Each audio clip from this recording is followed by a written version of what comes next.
Hola oyentes y videntes de Radio Sefarado, y tenemos el gusto de tener en el estudio aquí en Madrid al periodista portugués israelí Enrique Zimmerman, que gracias por estar con nosotros. Un gusto enorme, Jorge, estar aquí en vuestra casa. Y también es un gusto enorme que vienes a presentar un libro que ya desde el inicio ha resultado polémico, incluso antes de que la gente lo leyera, yo diría, ¿no? Hombre, claro, no leerlo, no tuvieron tiempo. Porque fue una presentación del libro en Portugal que fue bastante escandalosa. Bueno, empecemos por el final positivo. Ayer hubo una presentación en Barcelona, fue un éxito muy grande, de cientos de personas, sin ningún incidente y perfecto. En cambio, hace una semana y media, en Lisboa, la gente de la extrema izquierda, desde la mañana, el evento era por la tarde, empiezan a difundir pósters con mi foto, calificándome de genocida, nazi-sionista, y cuando les preguntaron por qué, y el alcalde de Lisboa les dijo, pero si es un candidato del Premio Nobel de la Paz, presentado por el Papa Francisco, ¿cómo le podéis llamar genocida? Y le contestaron, ¿es israelí? Dijo, sí, también. Pues por eso. Ya está. Basta con ser israelí. O sea, es el antisemitismo en su pura dimensión, realmente. Y convocaron una manifestación enfrente al Corte Inglés de Lisboa, y no había mucha gente, hay que decirlo, unas decenas de personas, yo diría que casi habría más policías que manifestantes, pero intentaron introducir activistas con mochilas, con todo tipo de cosas, en la multitud que logró entrar en la presentación. Yo estaba rodeado de policía, me sentí muy incómodo, debo decir, aunque ellos hicieron un buen trabajo y detuvieron a estos jóvenes activistas que estuvieron detenidos al menos unos días. Yo no sé si aún están o no. Pero luego lo más grave que ocurrió, más allá de todos los slogans, todo lo que gritaron en la calle, fue que una señora que esperó 3 horas y media para que yo le firmase el libro, de 80 años, sale, pasa a su lado y ellos se lanzan sobre ella, le cogen el libro, lo empiezan a romper y, según algunos testigos, luego lo quemaron. Y esto fue filmado, y yo creo que se convirtió para ellos en algo que no pensaron que iba a ocurrir, y es que el libro se convirtió en el tema del día.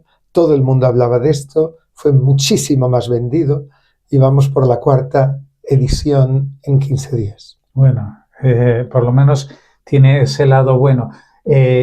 Pero seguramente lo que habla ese libro es lo que nos interesa a nosotros de páginas adentro, porque tú llevas una carrera de periodista muy intensa, con muchos momentos destacados, la última entrevista con Yitzhak Rabin antes de ser asesinado, también una entrevista con el primer dirigente de Hamás en la Franja de Gaza, el Heki Yassin, etcétera, etcétera, y también en los últimos tiempos has asumido otras labores que son como prolongaciones, ¿no?, del periodismo. Totalmente.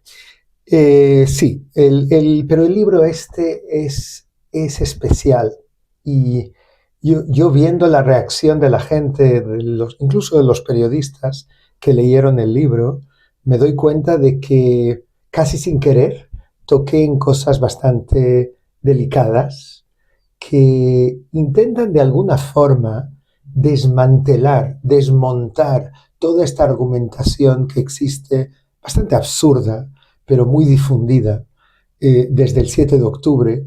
Ya empezó antes, pero desde el 7 de octubre empieza realmente una campaña mundial muy bien financiada, muy bien apoyada, de miles de manifestaciones, todas ellas coordinadas, todas ellas con los mismos lemas, la misma organización, lo que enseña que era una campaña preparada de antemano. Y allí se acusa a Israel, los judíos, de cosas que realmente no tienen pies ni cabeza, como por ejemplo que Israel es un país colonialista. Israel es como los británicos en la India o los portugueses en Angola o los belgas en el Congo. Y no entienden y de hecho se olvidan o no saben. Hay mucha ignorancia y mucho antisemitismo, pero también mucha ignorancia. No saben que el rey David hace 3000 años declaró Jerusalén capital. No saben que la historia del pueblo judío, que es uno de los pueblos más antiguos del planeta, si no el más antiguo, que logró mantener su identidad, no saben que no hay ningún país más en el mundo cuya capital fuese declarada hace 3 milenios. O sea, esto de alguna manera desmonta absolutamente esta acusación de que se trata de un pueblo colonialista que vino a una tierra, la ocupó y decidió echar a los que ahí vivían. Y todo esto está explicado en el libro, las bases de todo esto está explicado, pero hay mucho más. Hay las repercusiones de este terremoto, este evento tectónico que fue el 7 de octubre, las repercusiones desde ese momento hacia el futuro, cómo imagino yo que será Israel como resultado de todo esto, y me atrevo al final del libro a proponer también una hoja de ruta hacia la paz. ¿Qué se puede hacer y de qué forma se puede llegar? Y creo que es un intento bastante atrevido, pero me parece que desde que eso ocurrió, es un poco como si Donald Trump hubiese leído el libro, cosa que no ocurrió, te lo aseguro, pero el hecho es que lo que estamos viendo en este momento en Gaza está muy vinculado con lo que está planteado en el libro. ¿Tú te refieres a lo que está pasando en este momento exactamente? Es decir, con esta tregua, alto el fuego, o con lo que va a pasar de aquí a unos meses. Con lo que va a ocurrir dentro de un tiempo, no sabemos cuánto tiempo, pero no es que va a ocurrir de cero, sino que en este momento se está cocinando todo esto. Creo que están ocurriendo cosas muy importantes que no llegan a la prensa europea, mucho menos a la española, que elige ignorar lo que no sirve su narrativa. O sea, yo en los días que estoy en España he dado ya, no sé contar, pero 12 entrevistas. Y lo que noto que es fascinante es la amargura, la depresión, porque existe un alto el fuego. O sea, es como que alguien le estropeó la fiesta a todos aquellos que querían ver a Israel estrellada, ver a Israel boicoteada en eventos deportivos, en Eurovisión, en instituciones internacionales, y que alguien les paró esto en el peor momento, cuando la flotilla ridícula y de payasos intenta llegar a Gaza. Y en ese momento se anuncia el acuerdo, un acuerdo histórico, un acuerdo muy importante, que va a cambiar el futuro. Un acuerdo que incluye la creación de una coalición, que en mi opinión va a ser clave para todo lo que va a ocurrir de países árabes, de países musulmanes, entre ellos Indonesia, y también de algunos países occidentales. Yo antes de venir a España estuve en Kiryat Gat.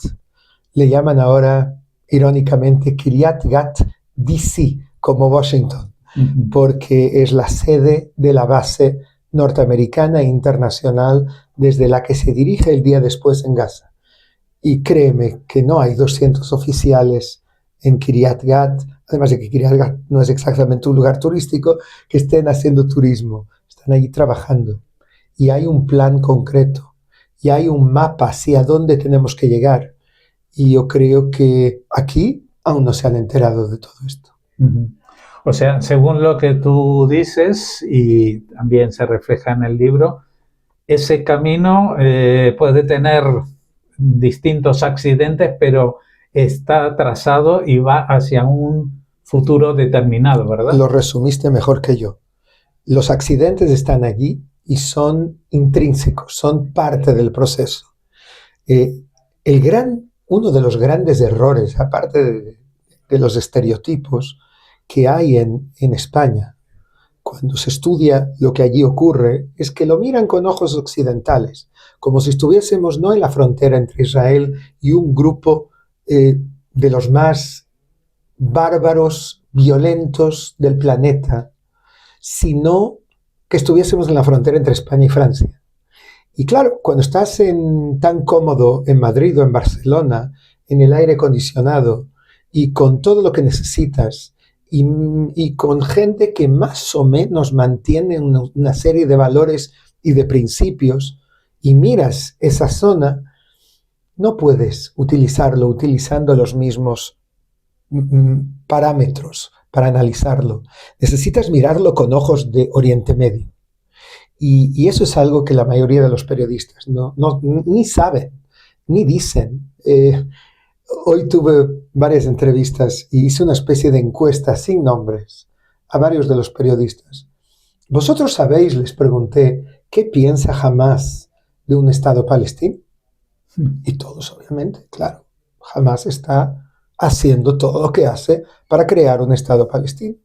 Vete a explicarles que la realidad es exactamente lo opuesto, que Hamás, desde su principio, mató el proceso de Oslo en los años 90, que conducían a un Estado palestino, porque esto va en contra de sus principios, de sus valores. Eso significa que Israel tiene que estar allí, al lado del Estado palestino, y ellos no aceptan el Estado de Israel, o sea que tampoco aceptan un Estado palestino. Vete a explicarles esto, ellos que escriben todos los días sobre Oriente Medio basados en premisas equivocadas. Hay una ignorancia, Jorge, que me tiene, cuando lo veo, he recibido en los últimos meses, yo creo que he hablado con 250, quizás 300 periodistas de 20 y pico de países, entre ellos españoles. Contados sabían esto. Como tú dijiste antes, yo entrevisté a todos los líderes de Hamás, de los 7 fundadores, 6, decenas de veces, no una. Yo estuve en casa del jeque Yassin más de 20 veces, en el barrio de Sabra. Tengo decenas de horas de conversación con él y con los que vinieron después, todas ellas filmadas. Y créeme que ellos rechazaban profundamente un Estado palestino. O sea que presentar a Hamás como el defensor de la autoemancipación palestina es deformar la realidad como hacen tantas veces. Basta leer algún que otro periódico de esta ciudad, de Madrid, y es realmente una caricatura lo que puedes encontrar allí escrito y es leído por miles y miles y miles de personas que son contaminadas. Por eso, en uno de los capítulos de mi libro, yo me atreví a titularlo, y no voy a contar más que esto para que lo leas tú y nuestro público, me atreví a titularlo: si yo viviese en Madrid, sería antisemita. Sí, exactamente. Es que si uno no es judío en Madrid y sabe lo que está pasando, evidentemente tiene que ser antisemita porque todo lo infunde.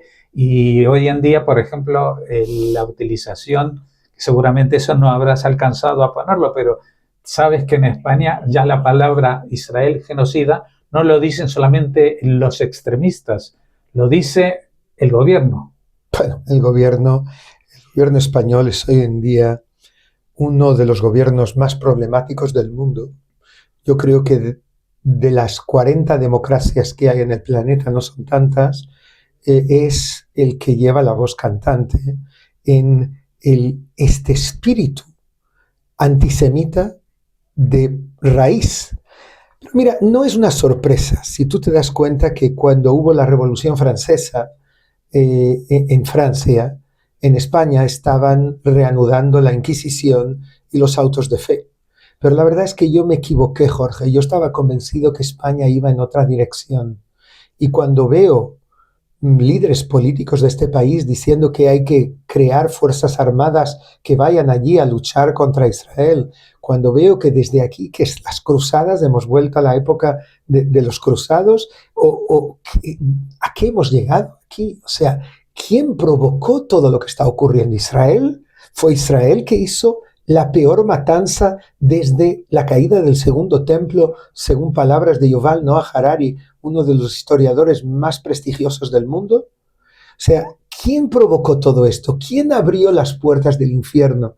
En cualquier caso, yo creo que España puede llegar a pagar un alto precio como resultado de esta política, porque el intentar boicotear a Israel de esta forma, el intentar disuadir a los israelíes en eventos deportivos, sacarles de Eurovisión, de todos los organismos internacionales, lo que está haciendo en este momento es sacar a España de la mesa en la que se está dibujando el futuro de Oriente Medio. Hoy en día yo creo que estamos viviendo momentos históricos. Yo creo, Jorge, que en unos años nos preguntarán dónde estabas en el 2025. Yo creo que en Kiryat Gat no se está jugando a las cartas y bebiendo whisky. Se está realmente trabajando y hay países árabes. Yo estuve allí, era una torre de Babel de gente de distintos países. España le encantaría enviar fuerzas ahora a Gaza. No sé si Israel lo va a permitir en esta situación. Yo creo que España, o el gobierno español, no España, estaba intentando llevar todo esto, todo este barco a una gravísima ruptura diplomática con Israel. Creo que este acuerdo, el plan Trump para Oriente Medio, de alguna forma les paró en seco y les deja frustrados por no lograr ir adelante. España, que fue el último país de Europa que estableció relaciones con el Estado judío, quería convertirse, a lo mejor, por lo menos todo lo indicaba, en el primero que rompía relaciones con Israel. Y esto ahora queda detenido, este proceso. Yo invito a España, aunque tenga este gobierno actual, que ha cometido tantos errores, que piense en el interés español y piense que en Oriente Medio se va a decidir mucho en la geopolítica mundial en la próxima generación, y que España, porque yo tengo un cariño profundo y un vínculo histórico de mi familia desde el año 1298, cuando llegó aquí un antepasado mío de Alemania, el Rabbi Asher Rosh.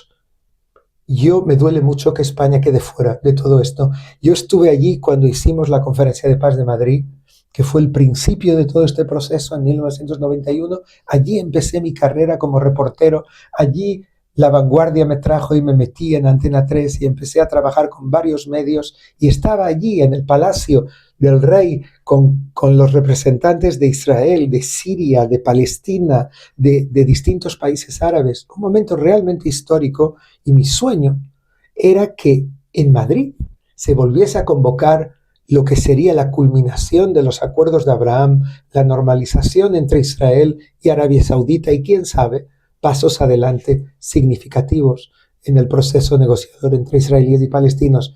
Pero si no cambia la actitud del gobierno español, yo creo que un segundo Madrid es simplemente una misión imposible. Y en este panorama todo está cambiado del guión. En Israel se dice que un programa de acción es solamente una base para realizar cambios. Y aquí, con la llegada disruptiva de un presidente estadounidense como Trump, del que nadie sabe cómo va a reaccionar, qué va a hacer, qué no va a hacer, hoy en día yo sé que hay mucha gente en Israel, incluso llamando la atención, gente de los kibutzim que eran o son de izquierdas, apoyando la gestión de un presidente estadounidense que es señalado como de extrema derecha, apoyando como la mejor solución la vía que él está proponiendo. Esa vía es singular y es llamativa, ¿no? ¿Cómo ves tú esa posibilidad? Porque tú has hablado de esto con el anterior Papa mucho. Y era un personaje muy distinto, totalmente opuesto a Trump. Y sin embargo, tenía un hombre de 88 años con quien yo me reunía en los últimos 3 años, todos los meses, durante 2 horas cada vez, en Santa Marta, en su casa, para que fuese algo personal, no protocolario. Y hablamos mucho de esto. Y yo comparto su opinión. Él decía, todo aquel, y no importa quién sea, y no importa de dónde viene y lo que hace, que pueda salvar una sola vida en Oriente Medio, le aplaudimos e intentamos que tenga éxito. Yo creo que Donald Trump, me guste o no me guste, y es irrelevante para nuestra conversación, es el único que puede llevar algún tipo de cambio en este momento en Oriente Medio. Mira, si yo fuese norteamericano, probablemente hubiese votado a Biden. Sin embargo, Biden jamás en la vida sería capaz de hacer lo que está haciendo ahora Donald Trump. ¿Y por qué? Porque Trump tiene un poder de disuasión, no solamente en el mundo árabe. Te puedo decir que cuando él presenta un ultimato a Hamás, Hamás tiembla de miedo, actúa inmediatamente. Lo mismo cuando hablamos del resto de los países árabes. Es un bulldozer que les amenaza. Y lo mismo ocurre en Israel con Benjamin Netanyahu. El único que tiene este leverage, este poder de influencia sobre Benjamin Netanyahu y sobre el mundo árabe es Donald Trump. Y Donald Trump, aunque él a lo mejor no conozca los detalles del conflicto, de las fronteras, de los puntos de discrepancia de negociación, tiene a su alrededor un equipo extraordinario, encabezado entre otros por Jared Kushner, su yerno, que fue quien nos llevó a los acuerdos de Abraham en el año 2020, que aquí pasan de los acuerdos de Abraham como si fuese algo bastante secundario y no entienden que es un cambio histórico, dramático, que estamos solo en el principio, que los acuerdos de Abraham van a continuar en los próximos años. Y cuando te digo en los próximos años, no es dentro de 10 años, es dentro de 1 año, 2 años, 3 años. Vamos a ver países muy importantes de la región que se van a unir a los acuerdos de Abraham. A lo mejor alguno de ellos puede ser dentro de meses y no dentro de años. Países importantes como Indonesia, que tiene la mayor población musulmana del mundo, 275 millones de personas, o Siria. Hay un borrador ya de acuerdo entre Israel y Siria. Es algo que era impensable, que era ciencia ficción. Los libaneses están muy atentos a lo que está ocurriendo. El presidente libanés, sin meterme en líos, habla con líderes israelíes regularmente al teléfono. Es algo, ¿te imaginas? ¿Me escuchas lo que te digo? Claro, el presidente del Líbano habla con líderes israelíes regularmente. Quiere decir que nada es lo que parece. Eso es lo que dije en mi libro anterior y que aquí no se han enterado de la mitad. Y el Papa Francisco, volviendo a él, tenía ese pragmatismo, esa realpolitik que decía, ojalá, si Trump puede traer algún tipo de acuerdo, si Trump puede poner fin a la trágica situación que provocó el 7 de octubre. Y él me lo dijo, el día 14 de octubre, él me llamó, un Shabbat, me dijo Shabbat Shalom en hebreo. Está todo grabado, está en YouTube. Y me dijo, estoy muy cerca de ustedes, fueron sus palabras. Así abrió. Y por favor, cuéntalo esto al mundo. Estoy muy cerca de ustedes. Y ellos es Hamás, nos han devuelto 50 años atrás. Todo esto está grabado con su viva voz. Y luego me dijo, yo conozco gente que temo que haya sido secuestrada o asesinada. Y yo le dije, se los traigo los que pueda. Y se los llevé. Y te voy a contar algo que solo ahora estoy contando. El Papa Francisco logró la liberación de varias personas, sin nombres. Entre ellos gente que él conocía de Buenos Aires, pero no solo. Entre ellos 2 bebés de 2 años y pico y ancianas de 85, 90 años. Todo fue por la gestión silenciosa de él. Eso sí que en su momento él se hubiese enfadado si yo lo hubiese contado públicamente, pero luego me dijo, cuando ya no esté yo, puedes contarlo todo. Cuéntalo al mundo. Y de hecho, pues estoy escribiendo un libro que se llama Querido Hermano, que es como él me llamaba a mí, y que voy a publicar y en el que voy a revelar muchas de estas cosas dentro de medio año. Bueno, como decía Francisco Umbral en su recordada entrevista, yo vine aquí a hablar de mi libro y hemos hablado de todo el mundo, especialmente de Israel, de Medio Oriente, pero también de mucho más allá. Y vamos a centrarnos estos últimos minutos en el enigma Israel. Porque, ¿qué tiene el enigma Israel que no tenían tus anteriores libros? ¿Y cómo se consigue en español? ¿Está editado ya? Está editado, ya está en las librerías, se puede conseguir. Arsalia Ediciones, muy bien editado realmente. Yo tengo una perspectiva porque trabajé con muchas editoriales, muy buen trabajo y con un impacto muy grande. O sea, estoy sorprendido por el interés que está despertando y eso es parte de mi respuesta a tu pregunta. Creo que no hay suficiente literatura seria, basada en hechos. Los periodistas se han olvidado que periodismo son hechos y yo no hago grandes declaraciones sin llevar allí todos los testimonios y los hechos que lo comprueban. Y de alguna forma respondo a todos los mitos que están siendo difundidos, las falsedades que están siendo difundidas por parte de la prensa occidental y mucha de ella aquí en España. Yo respondo a todo esto y doy los instrumentos a quien lo lea, que además lo puede comprobar, que todo esto es algo fácilmente comprobable, que en realidad aquí cuento la historia que aquí no se cuenta. Cuento la narrativa que aquí se ignora, porque no conviene, porque de alguna forma contradice todo aquello que todos dicen. ¿Y cómo puede ser? ¿Cómo puede ser algo así?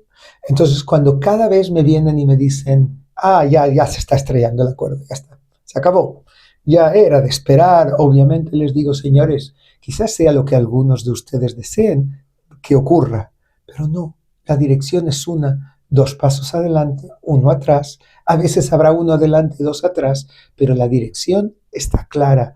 Vamos a poner en práctica el plan Trump y yo explico en el libro cómo eso nos va a llevar a una fuerza multinacional que va a entrar en Gaza, que luego será reemplazada por una fuerza de la Autoridad Palestina en el futuro, por un gobierno palestino que ya está en pie, ya está formado, ya ha sido aprobado de tecnócratas que han sido nombrados ya por Ramallah y que están ahora recibiendo el acuerdo de Trump. ¿Alguien te lo contó aquí en España? No. Pues no, porque no se entera, pero ya está. Y es cuestión de días, de semanas que esté sobre el terreno. Y además todo esto dirigido por una comisión internacional que dirigida por el propio Donald Trump y que incluye a Tony Blair y cuyas misiones, una de ellas la más importante, lo verás en 3 días anunciado por Donald Trump, será reconstruir el sistema educativo en Gaza para que 1 millón de niños en Gaza puedan estudiar y no estudiar según los programas escolares de Hamás que llevan al suicidio y al terrorismo, sino algo que dé algo de esperanza de que la realidad en Gaza, en Palestina y en Oriente Medio puede ser distinta. Y para esto hay que empezar a trabajar y es un trabajo a largo plazo. Va a tardar, va a haber muchas crisis, va a haber muchas situaciones en que aquí van a aplaudir y van a decir algunos, ¡ay, qué bien! ¿Veis? Ya lo avisamos. Pero yo creo que vamos en una dirección y hay una determinación en el mundo árabe y en la comunidad internacional de todos aquellos que están ayudando, justamente encabezados por un presidente de Estados Unidos muy polémico, pero muy decidido y con mucho poder de disuasión.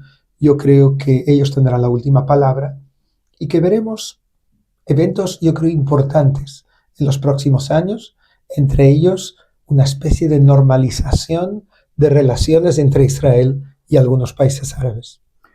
Bueno, no podíamos terminar esta entrevista mejor, a pesar de que si fuera por mí y por Radio Sefarad estaríamos aquí hablando mucho más tiempo, pero habrá otras oportunidades. Tienes un programa muy exhaustivo para promocionar este libro que evidentemente tiene tantas facetas destacadas que yo no voy a abundar en ellas porque la gente lo ha escuchado y sabe que todo este conocimiento, esta cercanía y este saber interpretar la realidad, que es lo más importante, porque ya, como tú decías, hay muchos periodistas que han leído muchos libros, pero parece que no se enteran de nada.